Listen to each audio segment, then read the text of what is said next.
अगर आपने उधारी पे कंट्रोल नहीं किया तो आपको बहुत जल्द ही जो है कि अपना बिजनेस समेटना होगा और वहां से जो कि रफ्फू चक्कर होना पड़ेगा। तो बड़ा जो है कि व्यवसायी हो, उधार के भरोसे कभी आगे नहीं बढ़ा है, वो केवल नगद के भरोसे आगे बढ़ा है। स्वागत है साथियों आपके अपने चैनल वैभव ट्रेडर्स में। दोस्तों, आज जिस टॉपिक पे मैं बात कर रहा हूं, मैंने इस टॉपिक पे पहले भी वीडियो बनाया था। अभी एक स्टेप पहले मैं वीडियो बनाया था, पहले भी मैं वीडियो बना चुका हूँ उधारी पर। तो उधारी पे बहुत सारे लोगों का कमेंट आ रहा है कि सर उधारी बंद नहीं हो पा रहा है, हम क्या करें, और भी एक आध ट्रिक बता दीजिए। तो दोस्तों, आज एक नया ट्रिक लेके आया हूँ। आप उधारी शब्द ऐसा है कि एक तरह से दुकानदार के लिए उधारी शब्द जी का जंजाल है। यानी कि उधारी मान के चलिए कि अगर आपने उधारी पे कंट्रोल नहीं किया तो आप जो है कि भिखारी बनते आपको देर नहीं लगेगी। कितनी भी बड़ी दुकान हो, चाहे छोटा व्यापार हो, बड़ा व्यापार हो, किसी भी टाइप का व्यापार हो, अगर आपने उधारी पे कंट्रोल नहीं किया तो आपको बहुत जल्द ही जो है कि अपना बिजनेस समेटना होगा और वहां से जो कि रफ्फू चक्कर होना पड़ेगा। तो दोस्तों, उधार एक ऐसा शब्द है जो ग्राहक बड़े प्यार से मांगता है और दुकानदार मजबूरी में देना पड़ता है। आपके अपने ही आते हैं जो उधार मांगते हैं, गैरों को तो आप वैसे भी उधार नहीं देंगे। आपके अपने आते हैं, मीठी मीठी बातें करते हैं और बोलते हैं कि भैया जो है कि 2 दिन 4 दिन 10 दिन में आपका जो है कि पैसा मैं दे दूंगा। लेकिन होता ऐसा एक्चुअली में कुछ नहीं है। वो जब आप उनसे पैसा मांगेंगे तो उनके जीवन में जितनी भी सारी परेशानियां हैं या ना है, लेकिन वो गिनाना शुरू कर देंगे कि हमारे बच्चे का जो है कि एक्सीडेंट हो गया, हमारे बीवी का जो है कि तबीयत खराब हो गया, बच्चा जहाँ काम करता है वहां से पैसा जो है कि नहीं मिला कंपनी का। मतलब उनके जीवन में सारी परेशानियां उसी समय आ जाएंगी जिस समय आप पैसे के लिए उनको बोलेंगे कि हमारा पैसा दे दीजिए। उनके पास सारी परेशानियां आ जाएंगी। तो दोस्तों, आप कोशिश करिए कि उधार तो बिल्कुल ही बंद कर दीजिए, क्योंकि कितना भी बड़ा व्यवसाय है, अगर उधार देगा तो वो जो है कि व्यवसाय नहीं चलेगा। बिना उधार के भी व्यवसाय चलते हैं। बड़े शहरों में देख लीजिए, बड़े बड़े शहरों में मॉल वगैरह में कोई बार्गेनिंग नहीं है, कोई उधार नहीं है। लोग प्रेम से जाते हैं, अच्छी क्वालिटी के लोग वहां पहुंचते हैं, अच्छा सामान खरीदते हैं, अच्छा रेट दे के और आते हैं। हम और आप जो है कि देहात में ही जो है कि ये सिस्टम है उधार वाला, और हम और आप ही मिलके जो है कि उधार वाला सिस्टम बना दिए हैं। और जो भी सामान देहात में आदमी खरीदता है तो इस उम्मीद में खरीदता है कि मेरे ये जानने वाले हैं, चलो मैं इनके वहाँ से 2 महीने 4 महीने 6 महीने सामान खरीदा हूँ तो इनके वहाँ से उधार मिल जाएगा। लेकिन ऐसा बिल्कुल नहीं होता है दोस्तों। आपका कितना ही हितैषी हो, अगर आप उधार देना शुरू कर देंगे तो आपका व्यवसाय जो है कि बैक जाने लगेगा। आप उनको बहाना बनाइए कि मेरे पास ये मटेरियल नहीं है, मैं कल मंगाऊंगा, परसों मंगाऊंगा।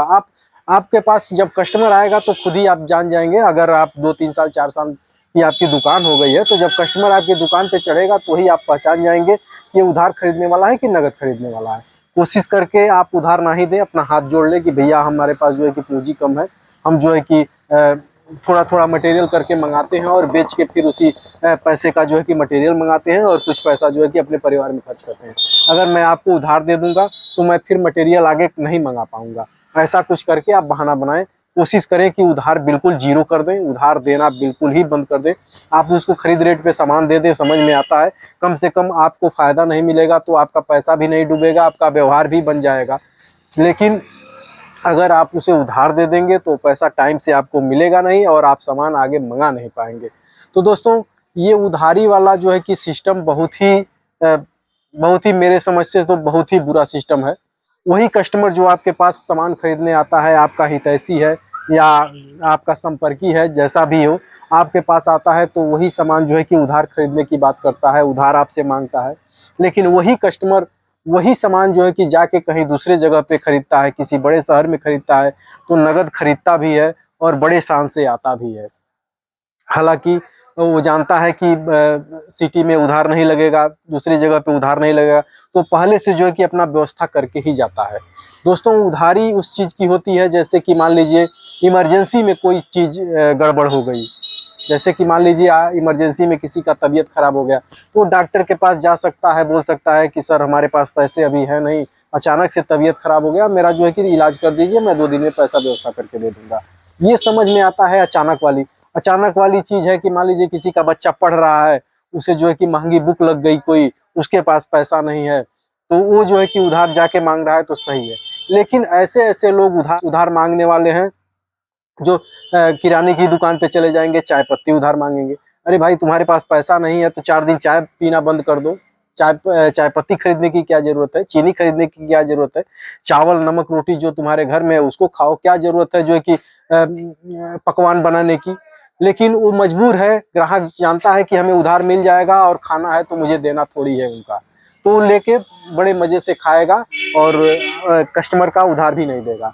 ये जो है कि उधारी वाला सिस्टम दोस्तों, अगर आपने मार्केट में 1 लाख रुपया उधार दे दिया है तो 30,000 35,000 रुपया तो भूल जाइए, 30-35,000 रुपया तो किसी कीमत पे नहीं मिलेगा। और बाकी जो बचा 60-65% पैसा है उसमें से 30,000 आपको मिल जाएगा, 2-4 बार तगादा करेंगे तो मिल जाएगा। बाकी जो 30-35% पैसा बच रहा है वो आपको इतनी आसानी से नहीं मिलना है, आपको दौड़ते दौड़ते जो है कि आपका चप्पल घिस जाना है, तब जाके कहीं वो मिल पाएगा। और वो भी अगर आप लापरवाह दुकानदार होंगे, आप तगादा करने में जो है कमजोर रहेंगे तो भी पैसा डूब जाएगा। तो इस कंडीशन में उधार देना बिल्कुल ही बेवकूफ़ी है, दुकानदारों के लिए तो बिल्कुल ही बेवकूफ़ी है। उधार देने से दो नुकसान होता है दोस्तों। एक तो आपने जो पूंजी लगाई है वो दूसरे के घर रहती है, और फिर दूसरी पूंजी खोजनी पड़ती है हमें सामान मंगाने के लिए। तो इसमें जो है कि काफ़ी दुकानदार का नुकसान होता है। इससे दुकानदार, उधार देने वाला दुकानदार कभी जो है कि आगे बढ़ नहीं पाता। आप देखे होंगे कि बहुत सारे दुकानदार जो है कि कम ही समय में जो है कि बहुत प्रोग्रेस कर लेते हैं, और बहुत सारे दुकानदार जो है कि वहीं के वहीं रह जाते हैं। तो इसका कारण यही है दोस्तों, संबंधों का जाल जो कि जो दुकानदार बहुत ज़्यादा बुन देता है वो बैक हो जाता है, क्योंकि उस संबंधों पे ज़्यादा फोकस करता है कि ये हमारे अपने हैं, अगर मैं इनको उधार नहीं दूंगा तो ये बुरा मान जाएंगे। लेकिन ऐसा नहीं है। जो फ्रैंक दुकानदार होगा, जो दूसरा वाला दुकानदार है जो बहुत जल्दी जो है प्रोग्रेस किया है, उसका एक ही रूल होता है, भैया हमको 2 रुपया कम दो लेकिन नगद दो, मैं उधार बिल्कुल नहीं दे पाऊंगा। तो आप कुछ भी करके बहाना बनाइए, जैसे भी करके उधार तो है बिल्कुल जो है कंट्रोल कर लीजिए।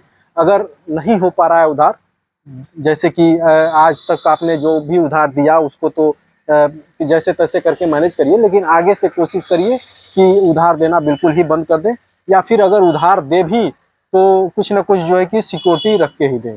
क्योंकि आप बैंक में भी कर्ज लेने जाते हैं तो बिना सिक्योरिटी को आपको नहीं देता है। आप बैंक आपको जानता पहचानता है कि हमारे चौराहे पे इनकी दुकान है, इनकी सेलिंग बहुत है, बैंक में ट्रांजैक्शन भी अच्छा है, लेकिन फिर भी बिना सिक्योरिटी के आपको लोन नहीं देगा बैंक। तो आप सीधा सा बात समझ जाइए कि अगर कोई कस्टमर आपके पास आ रहा है तो उससे सीधा कह दीजिए कि भैया अगर आपका 20,000 30,000 40,000 का काम है, अगर 1 महीने के बाद आएगा, 2 महीने के बाद आएगा तो कोई बात नहीं, हमसे मटेरियल आप ले जाइए, लेकिन हमें एक ब्लैंक चेक साइन करके दे दीजिए, ताकि हमें भी विश्वास हो कि मैं जब चाहूँ पैसा मिल जाए।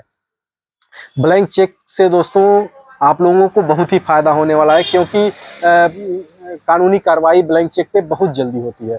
बैंक जब चेक लगाएंगे आप तो चेक जो है कि बाउंस होगा तो उस पर आप क्लेम कर सकते हैं, कानूनी कार्रवाई बहुत अच्छे तरीके से हो जाती है।